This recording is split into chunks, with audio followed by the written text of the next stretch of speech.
Live from Singapore, this is Insight with me, Haslinda Amin, a show where we dive deeper into the stories that matter with crucial context and sharp analysis.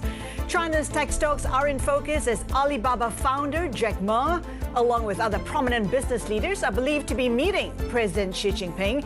Could this be the next catalyst to boost the blistering rally further?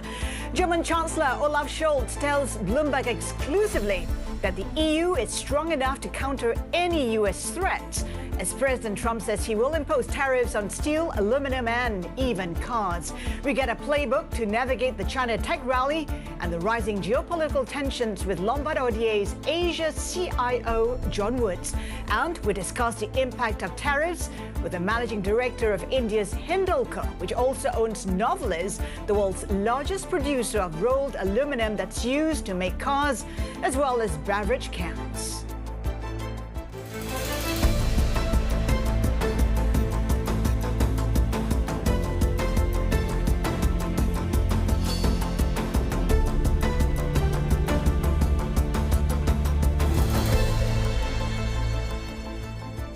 We're keeping an eye on Chinese markets after Bloomberg reported that Beijing has invited prominent entrepreneurs, including Alibaba's co-founder Jack Ma, to meet the nation's top leaders, including President Xi Jinping. The meeting could be the next catalyst to extend the rally in China stocks, which have surged recently on growing capabilities in AI. For more, let's bring in our China correspondent Min Lo. And Min, what could we expect out of this meeting?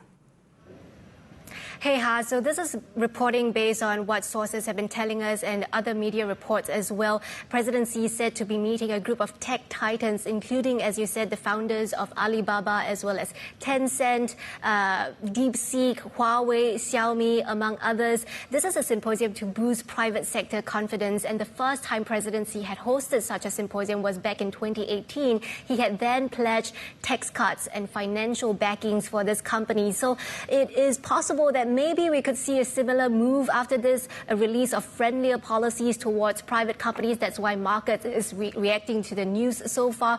And it's interesting, the timing of this coming just a couple of weeks ahead of the NPC. Could this be a sort of information exchange session that could factor into the government's considerations in terms of what sort of policies to introduce during the NPC? And also, symbolically important, Alibaba's Jack Ma, arguably the most prominent face that had suffered under that tech crackdown several years ago. His financial company Vance IPO in the US was abruptly halted after he criticized Chinese regulators. He sort of shied away from the public for a while now, and the fact that he's sort of gradually coming back out under the media spotlight and meeting President Xi, perhaps that's a culmination of years of crackdown, a signal that maybe the government is shifting its stance towards the private sector, perhaps pulling back a bit from that common prosperity campaign that was seen by markets as reining in of these billionaires.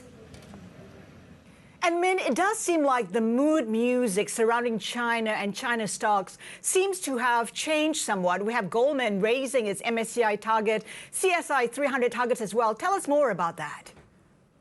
Yeah, it does seem like just from the market chatter, there's this sense that China is back, that there is almost a fundamental reevaluation of the investability of Chinese stocks. So Goldman Sachs, as you said, revised their MSCI China targets from 75 to 85. That's a 16% rise from Friday's last close. They also revised up their target for the CSI 300 from 4,600 to 4,700. And this is because they said the AI boom is likely to provide dividends across the board for China's economy. Productivity gains as well as gains to Chinese earnings per share by about 2.5 percentage points a year over the next decade. And this comes after several other banks like JP Morgan, UBS also released bullish calls last week. Deutsche Bank calling this a Sputnik moment for China, although some analysts are saying maybe that's overstating it a little bit. There are still long-term concerns around the monetization potential of these emerging technologies that are at play here as well. Well, not to say that some people still think China is uninvestable. Min, thank you. Bloomberg China correspondent Min Lo joining us there. And joining me now is John Woods, Asia CIO at Lombard Odier, joining us from Hong Kong. John, you got to wonder whether there's been a meaningful shift in terms of animal spirits when it comes to those Chinese stocks. I certainly think there is a meaningful shift at the domestic level among domestic investors in China. I suspect that this stealth rally in the eyes of foreign investors is being treated perhaps a little more cautiously. The foreign investor, of course, has been bitten once and is twice shy around some of these changes in policy, and we've seen this reinterpretation of so-called common prosperity relating to the tech sector, which has caught, obviously, investors on the hop previously. So I think absolutely there's a really positive sort of policy-driven sentiment around the equity market in China. I'm less certain, actually, that that is gaining traction among foreign investors, and just the news flow around, for example, the current US administration's approach to China and the participation of Western financial institutions, or specifically US financial institutions, I think is evidence of that. The thing is, this stealth rally, as you put it, has been huge. If you take a look at the BAT, China's version of the Mag 7, we're talking about Baidu, Alibaba, Tencent, they've added about $100 billion to their market value this year alone. I mean, what do you make of it? I mean, it's been too far, too soon, and hence you have to be careful? Well, I certainly think there's a repricing around policy risk, which clearly has been, I think, one of the catalysts to this rally. Policy risk is almost by definition a powerful force, either for good or bad. It's hard to know what will be said, when it will be said, what the policy will contain. I think the market currently is looking at the tailwind behind the tech sector and inferences of governmental support, obviously positively, but policy risk is a fickle thing, and it can be given and taken just as easily. So, as I say, I suspect foreign investors will be looking at this somewhat cautiously before committing capital flows. And actually, if we look at these capital flows, they are, from a foreign investor perspective, they're by no means as optimistic and positive as that we're seeing onshore. You talk about the policy risk. When you take a look at the valuations, are they reflecting already the policy risks when it comes to domestic players as well as international players? Well, valuations are clearly compelling from an international perspective, even notwithstanding this rally that we've seen in China. Valuations, I think, are still reasonably compelling versus, for example, India, versus the United States, versus a number of markets, for example, Japan, that we are looking at quite favorably. So from a valuation perspective, I suspect that the story remains credible. But as I say, I'm looking at the legs. I'm looking at how long this rally can continue once it's supported by a positive policy environment and, crucially, earnings. We keep talking about stimulus and how stimulus will be coming. In terms of policy signals, what would it take? We have the likes of Goldman already predicting an upside of, 16 to 19% from here for Chinese stocks. I mean, what would it take for us to see that kind of jump in Chinese stocks? Capital flows. Capital flows into equity markets in China. I think that will be, that's essentially when foreign investors vote with their feet. And once those flows start accelerating and essentially equate to levels that we've seen in previous rallies, I think the market will start gaining confidence. As I said, right now, this is very much a mutual fund story in China. It's a retail investment story in China. But if you ask me what I'm looking at critically for evidence that the rally is broadening and deepening, I would say capital flows. And of course, this recovery, so to speak, if sustained in Chinese stocks, will have ramifications globally. We talk about how China could be exporting inflation to markets like the U.S., and in that sense, there's very little that the Fed can do about that. How are you assessing that kind of risk from the Chinese market? I don't think the Chinese rally in the Chinese equity market will move much beyond its own shores, frankly. Right now, the US and the Europeans, I mean, essentially developed markets, are tackling really challenging issues around the Trump administration and this extraordinary new set of policies that are being unveiled around tariffs, around NATO, around economic and geopolitical issues. I suspect those will be occupying policymakers in developed markets a lot more than a potential rally, halo effect coming to developed markets. And on the back of that, John, we know that it is a high dollar environment, and that's been a lot of pressure on emerging markets, including China and the rest of Asia. How do you see that impacting sentiment going forward? The effect of tariffs on Asia clearly is very much a moving feast right now. It's hard to see precisely how it will have effect. My sense is that it will be perhaps lesser than feared. I think the real focus will be on the EU. And how EU countries handle it. I think that's going to be a huge focus of attention. Obviously, the impact of tariffs on China explicitly is something that we're going to have to focus on. The Trump administration does have the power, obviously, to increase those tariffs, and were it to do so, I would then worry about the longevity of the rally in China. Again, the China rally is very much a domestically home-cooked event right now. And if we do see some tariff overlay on that, I do worry about its longevity. John, hang tight. John Woods, Asia CIO at Lombard Odier, will be joining us still in the next hour. Still come.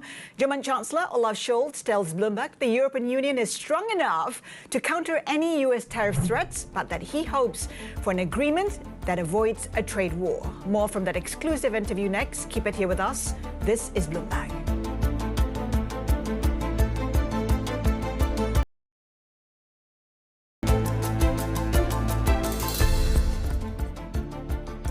French President Emmanuel Macron is said to have invited European leaders, including Germany's Olaf Scholz and Italy's Giorgia Meloni, to Paris for urgent talks on Monday. They're expected to discuss Ukraine and the continent's wider security as they try to persuade Donald Trump not to rush into peace negotiations with Russia. Vice President J.D. Vance adding to growing tensions between the U.S. and the EU. In an address at the Munich Security Conference, Vance took aim at European leaders for their handling of a range of issues from free speech to immigration. While the Trump administration is very concerned with European security and believes that we can come to a reasonable settlement between Russia and Ukraine, and we also believe that it's important in the coming years for Europe to step up in a big way to provide for its own defense, the threat that I worry the most about vis-a-vis Europe is not Russia, it's not China, it's not any other external actor. And what I worry about is the threat from within, the retreat of Europe from some of its most fundamental values, values shared with the United States of America. German Chancellor Olaf Scholz says the European Union is strong enough to stand up to President Trump's tariff threats. Even so, Scholz tells Bloomberg exclusively the EU is open to talks to avoid an all-out trade war. I have to admit that I'm in favor of free trade. I think this is a big advantage we have in the world, and that many of the wealth and the growth we have in the world is because of free trade. So it must be fair free trade, yes, but free trade is better than tariffs and protectionism. I don't think that this will work. So it should lower tariffs? When it comes to the European Union, I think everyone knows that we are a big economic area with a lot of strength, where policy about tariffs is something that is our common policy. So we are strong enough to react to everything that is harming European economy. But we should react always, but in a way that is always offering the chance for an agreement, because it's better for all parties involved, especially on both sides of the Atlantic. But is the European Union considering cutting tariffs before any announcement on cars? We invite the United States to discuss with the responsible authorities about what we can do for a better progress that serves all of us. There is a willingness. And so I'm sure it's better if we agree to something that helps all of us. And it is good to know that Europe is strong enough to act and to react. You talk about it being a common project, but Donald Trump has made clear that he wants to do reciprocal tariffs. He doesn't want a WTO approach where all the rules are on the same countries. And even with the European Union, he might want to have a different tariff regime for France and Italy and Germany. What would you do then? The European Union is a unified economy and has... but there's nothing to stop the US doing that. But it has common tariffs, and we act together, and we will stick together, which I think is also important. And so I'm quite confident that a good solution is feasible, and everyone should work to make it happen. And that was German Chancellor Olaf Scholz speaking exclusively with Bloomberg's head of economics and government, Stephanie Flinders. And China also had tough words for the U.S. at a Munich conference. Foreign Minister Wang Yi saying Beijing will respond to unilateral bullying under the Trump administration. In his first major public remarks since Trump's trade escalations, Yi said if the U.S. was intent on suppressing and containing the nation, then China will be forced to play along. Let's get insights and implications. John Wood still with us from Lombard Odier. John, I mean, you get a sense that, you know, those trade tensions are escalating, yet when you take a look at the S&P, there's no stopping it. I mean, just last week, it ended the week close to record highs. What's going on? How are you reading all the risks? Well, it's not easy. I have to say that up front. The markets seem to be content right now to look through the noise around tariffs. I suspect they believe there's a performative dimension to the tariff noise, and to that extent believe that there will be some sort of bilateral resolution, I guess, before the threat of tariffs are formally imposed. Gold, on the other hand, seems to have a completely different view. Gold, as we all know, is being pushed higher by central bank purchasing, particularly emerging market central bank purchasing. So there does seem to be two conflicting views. The equity market, specifically developed market equities, both in Europe and the United States, I should say, are reasonably confident with the underlying economic dynamics, the earning dynamics, and as I say, seem to be willing to look through the tariff story. Gold, on the other hand, a completely conflicting view of risk by these emerging market central banks. So, given the current environment, are stocks still the place to be? Yes, I genuinely believe they are, because, as I mentioned, markets are looking now at underlying fundamentals. And right now, in our mind, the fundamentals of the global economy in general, the US economy in particular, are looking reasonably positive. We are seeing earnings growth reflecting that as well.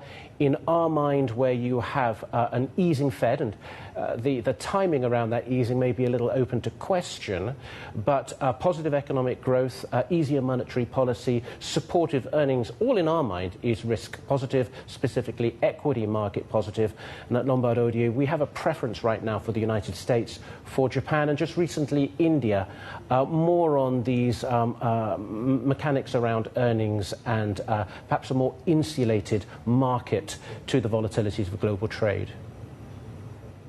John, some people say that escalating tensions within the US and Europe will actually benefit China. Do you see that?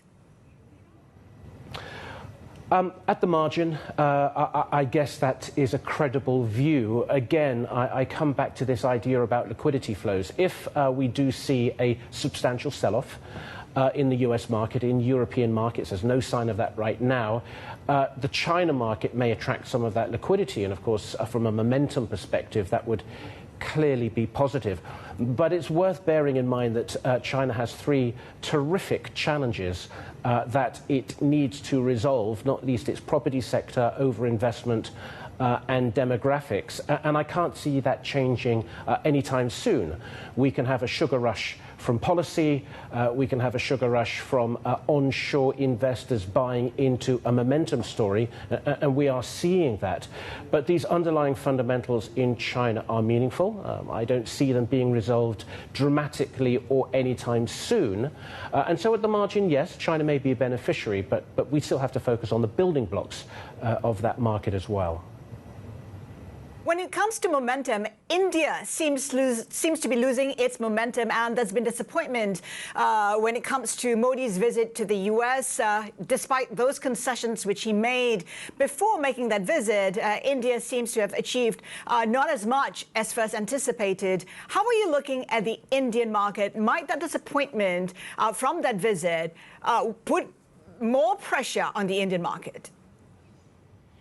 Actually, we're looking reasonably positive at the India market. In our mind, the recent sell-off that we've seen actually represents a compelling entry point to gain exposure.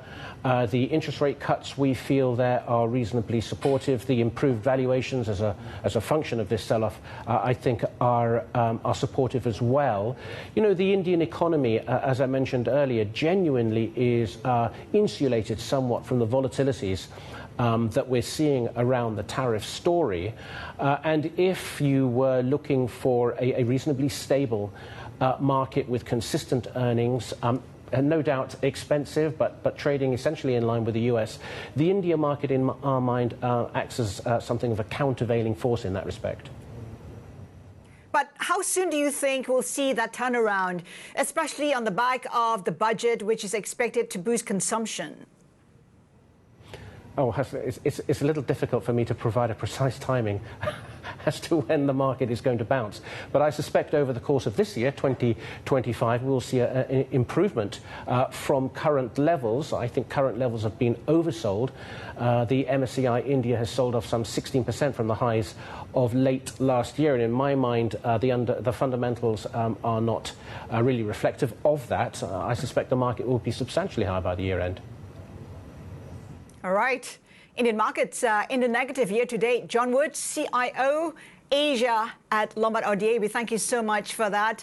Let's take a look at how Asian benchmarks are looking at this point in time. Pretty muted as far as we're concerned in the first few hours of trading. The MSCI Asia Pac Index currently up by 0.4%. The Hang Seng lower by 0.2%. But even then, we're seeing gains in terms of those tech plays. We're keeping a watch on, of course, the likes of Alibaba out with earnings to see what the outlook might be for that. Of course, the Chinese tech plays have been going really, really strong on the back of DeepSeek providing that support. The Kospi up 0.7%. Of course, front and center is also that market in India, as John talked about.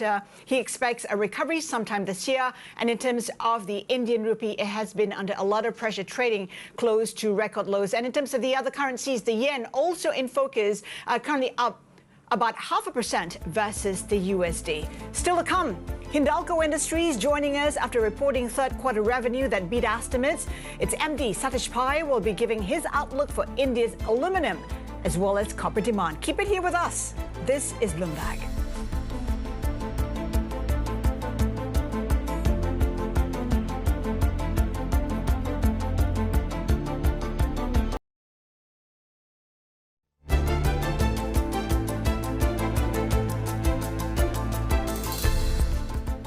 We're trying to get a peace with Russia, Ukraine, and we're working very hard on it.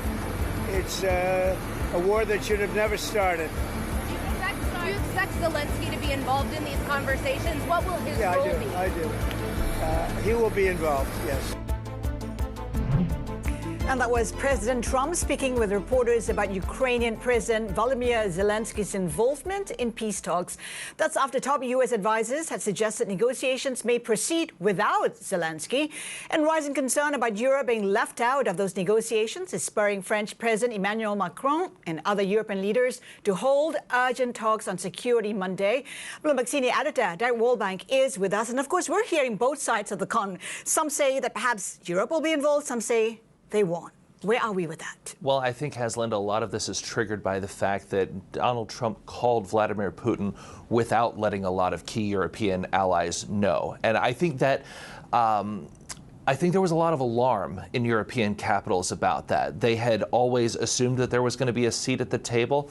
And indeed, the Biden administration's policy was very clearly no deal on Ukraine without Ukraine, right?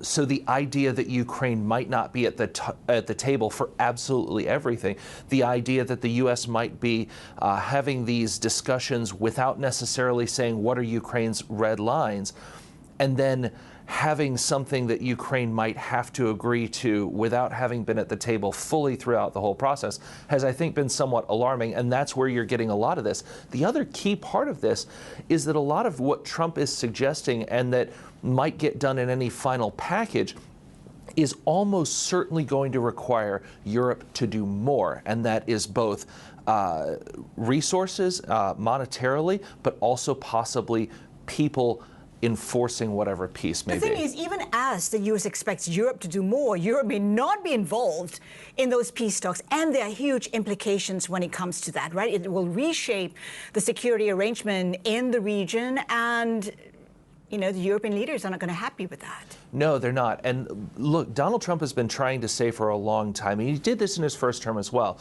that Europe needed to put more skin in the game in terms of defense. Some countries have, some countries are still lagging behind NATO's 2% target. But I think it's been very clarifying to see European leaders react to the idea that the U.S. may not be there in the ways that they have assumed the U.S. would always be there. And so for all of the sort of, let's say, browbeating that Trump has done to try and get Europe onto this line, the potential for U.S. absence seems to be the clarifying thing, getting people actually to those tables. Well, for Europe, it's also getting that consensus. Derek, thank you so much for that. Bloomberg senior editor Derek Wallbank. Now, commodities on watch ahead of the meeting among European leaders in Paris. They've been buffeted since Trump took office last month. Trump has announced 25% levies on steel and aluminum and threatened levies on copper.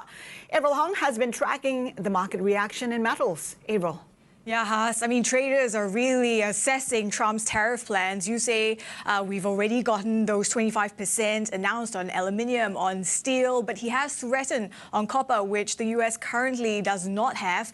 The problem is we don't know to what extent, to what levels, and when these might possibly kick in. So there was a lot of repricing underway in metals markets last week. If you look at the copper prices, specifically on the New York futures, they had a record premium compared to what we saw in the London contract. So U.S. prices, a record gap with global prices of the commodity. This eventually eased, and some have highlighted that maybe there was a bit of overpricing by markets on the tariff risk and rate. But flip the board also, just to put things into further context for you, when you take a look at the price gains on copper futures in the past 2 weeks, they have actually outpaced that of aluminium. And as some have highlighted, aluminium kind of had a head start in baking in these tariff risks. I thought I'd also highlight a note that Bloomberg Intelligence put out last week. Keep in mind that they think there's actually little correlation between tariffs and aluminium prices. You think back to 2018 when Trump first imposed tariffs, or to 2024 when Biden hiked them for Shanghai and London contracts. We actually didn't see that much of an impact. The idea that they are more sensitive in terms of prices to the global supply and demand dynamics, Has. Avril, thank you so much for that. Now, our next guest runs the world's largest aluminum company by revenues. Hindalco Industries is also India's largest copper producer and recently posted a 60% jump in third quarter net profit. Let's bring in Satish Pai, MD of Hindalco Industries. Satish, first off, those 20% tariffs, I mean, how are you assessing that, and how will that reshape the industry? So I think, as your analyst was just saying, what happens with the tariffs is that it gets reflected in the regional premiums. So if you take aluminium, there is a Midwest premium in the US, there is a European premium, there is the NJP, which is the Japanese premium.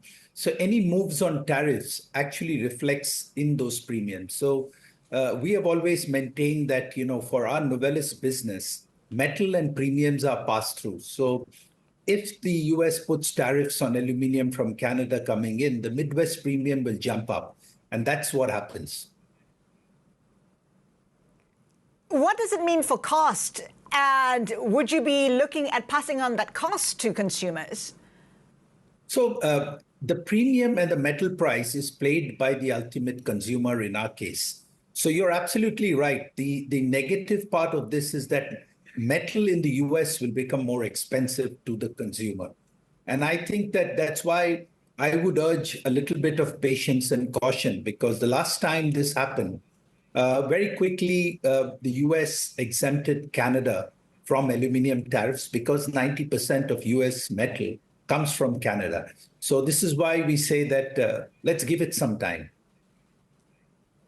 But Satish, it's been quite clear from the US that it's not making any exceptions. Canada will not be exempted. So if you were to deduce from that, how do you think supply chains will move? How do you think global trade will be reshaped?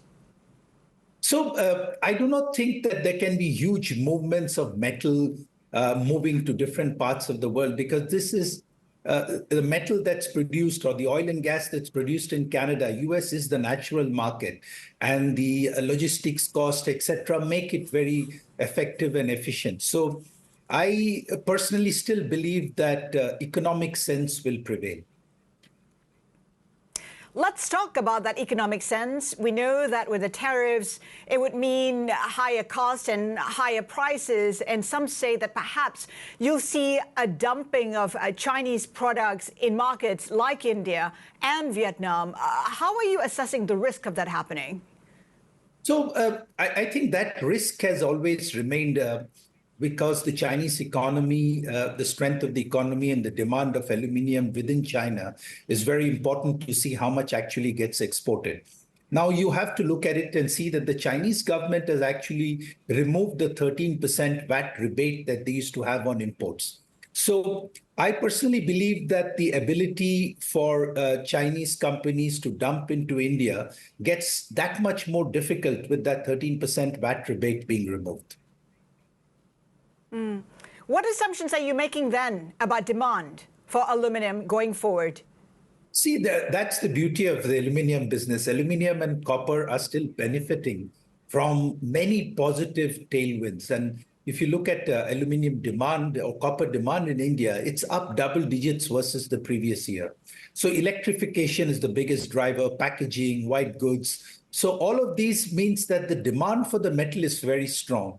So that's why if you look at LME levels of 2,600 and above, this is being driven by the supply and demand for the metal, because that's very tight. So given the tightness, can you put a number to how much growth you're anticipating and essentially what that means for prices for both aluminum and copper going forward? So I think that, aluminum consumption growth will be around the 3 to 4% for many years to come, which is quite significant. So this is why I think that LME prices are going to hold quite firm. In fact, today's levels, taking into account all this negative geopolitical and tariff news, we are still at 2,600. So if the macroeconomics gets a little bit milder and the world gets down to more economic growth, I think aluminum prices can only go up from here. The thing is, you're assuming growth for the world, growth for China. China and the U.S. account for most of the demand, and prices would depend on these two markets. China is showing difficulty in reversing its growth. I mean, how are you confident that we're seeing higher prices from here then? So that's because we look at the sectors of the Chinese economy that are relevant to the metals industry. So it's very interesting. If you look at aluminum demand in China, it has actually gone up year on year. And why is that? Because electric vehicles, electric batteries, solar industry, all these is driving that demand. So whereas building and construction could be a little bit muted in China, the electrification, electric vehicles and solar has driven aluminum demand quite strongly. So I think these are the sectors we look at in China. And that's why the Chinese aluminum supply demand is still in a deficit by nearly 1 million tons last year, calendar year 24. Satish, given the very challenging environment, does it make sense for you to be investing more in the U.S.? You have Novelis there. It makes sense to perhaps grow your business in the U.S. to bypass the tariff issues. So if you look at us, we announced our $4 billion Bay Minette project nearly 2 years ago. And I think that, our view is very long-term. We believe that the U.S. economy and the U.S. market are one of the best places in the world to invest in, and which is why we did that nearly 2 years ago. And in the same breath, I also have been on record saying that the Indian market and the Indian business is also a great place in the long run, which is why we announced nearly $4 billion investment in the Indian market too. So for us, US and India are the two big markets that we believe in and that we are investing in. So how much more investment can we expect in the longer term? 2 to 3 years from here, what are you intending to invest? And are there acquisitions in the pipeline as well? So it'd be fair to say that for a company of our size, organic growth is the only way forward. For us, we have announced in the US nearly a 4 to 6 billion investment over the next 3 years. And in India, we have announced 4 to 5 billion. So Hindalco is on quite a big growth swing over the next 3 to 5 years with, nearly $7-8 billion of strategic capex being invested. We know there were plans to list Novelis in the U.S. That plan has been delayed. What would it take for you to IPO the unit?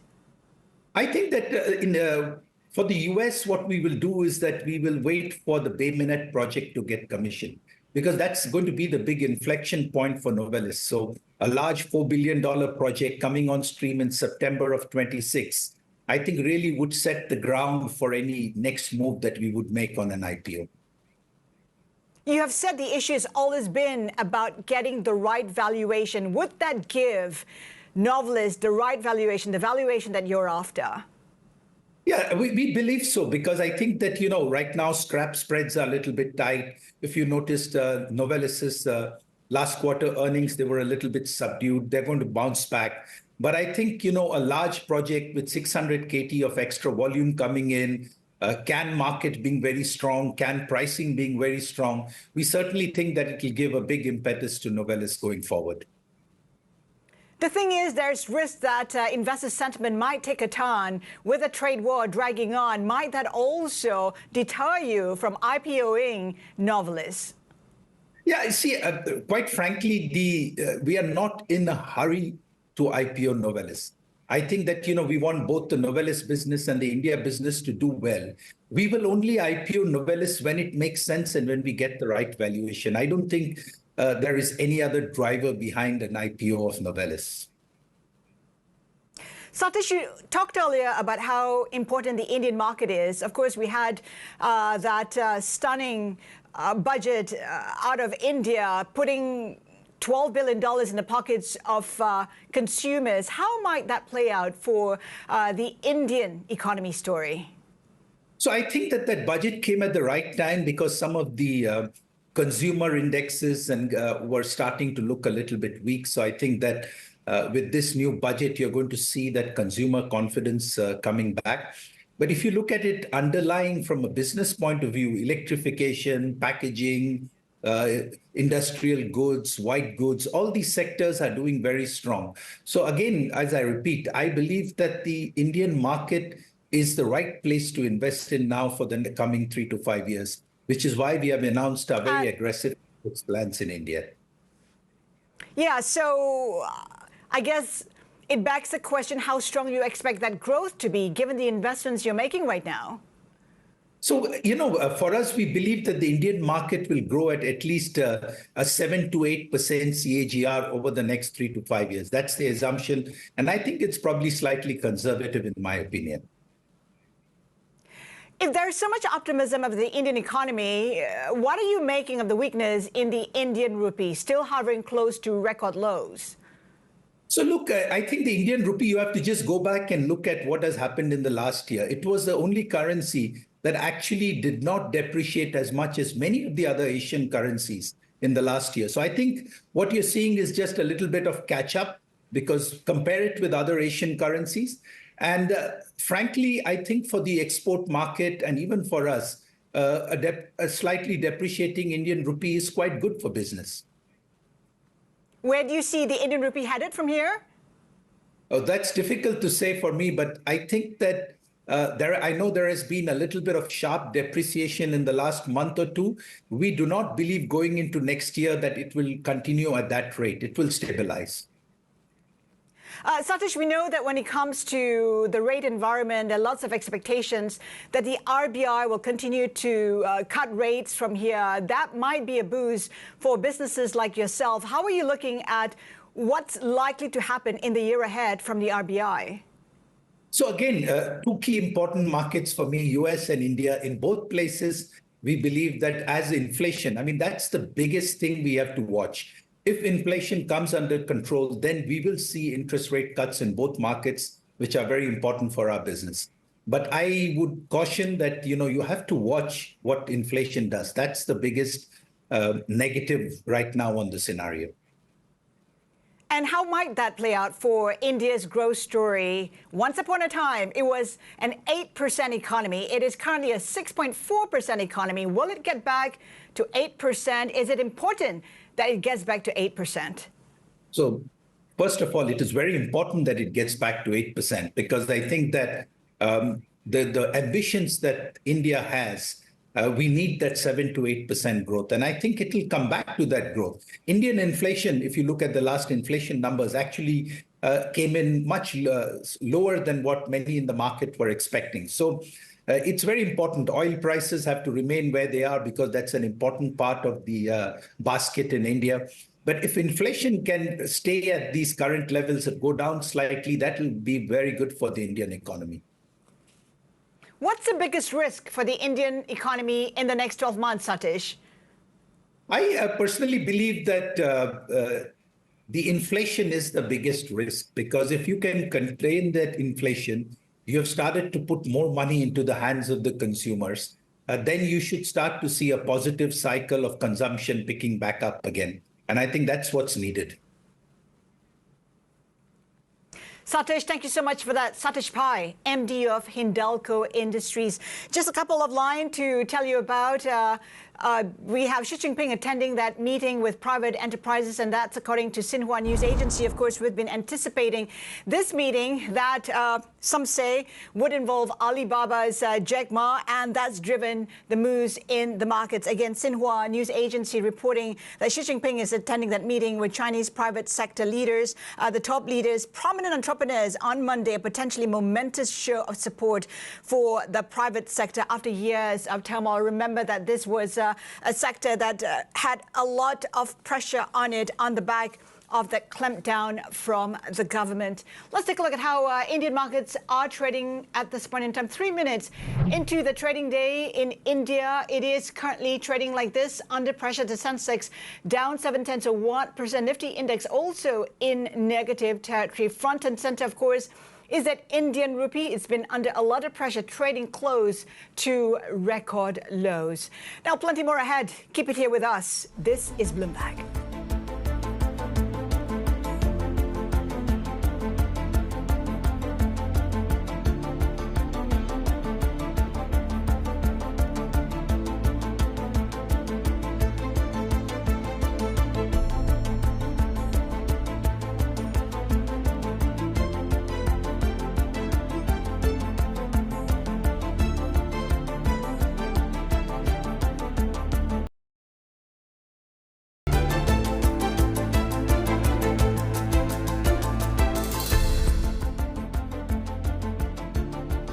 Welcome back. Singapore's defense minister believes that the US-China rivalry is the main geopolitical focus in Asia, but neither country wants to go to war over Taiwan. Speaking to Bloomberg on the sidelines of the Munich Security Conference, he also said that US under Trump is unpredictable in a way not seen before.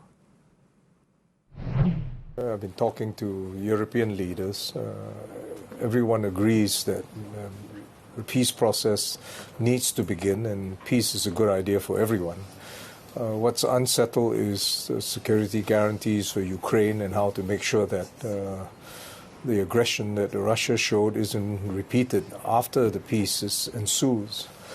And for the impact on China, American policy has always been that, quote-unquote, China is a pacing threat. And in terms of disposition of forces, the U.S. already pre-positioned more troops and assets into Asia. So that isn't really very different. But can you give us a sense of how you're interpreting, his latest comments or what we've heard so far on Taiwan and the South China Sea? I think neither U.S. nor China want to go to war over Taiwan. I think the U.S. recognizes that Taiwan is a deep red line for China, and we're in a better position, I think, when we were compared to 1 or 2 years ago. For South China Sea, we have to be careful, but I think there is less reason for casus belli. So I think if heads hold on steady and we agree on a modus vivendi, a sort of accommodation, and hope that time will ease the passage of both big powers, I think that's not a bad position. Are you more optimistic or more pessimistic than you were 3 weeks ago, after all the current developments? It's certainly unpredictable. I think the biggest question on everyone's mind, and this is from the conversations I had with European leaders, is how U.S. has changed. It is now in the 60s and 70s, even for Europe and Asia, the U.S. was portrayed as a liberator, whether it's against Hitler's Nazis party or communism or other forces. Now U.S. is seen as a great disruptor. And how do you come to terms with new conditions? There is certainly a level of unpredictability that hasn't been seen before, but one hopes that that doesn't lead to instability.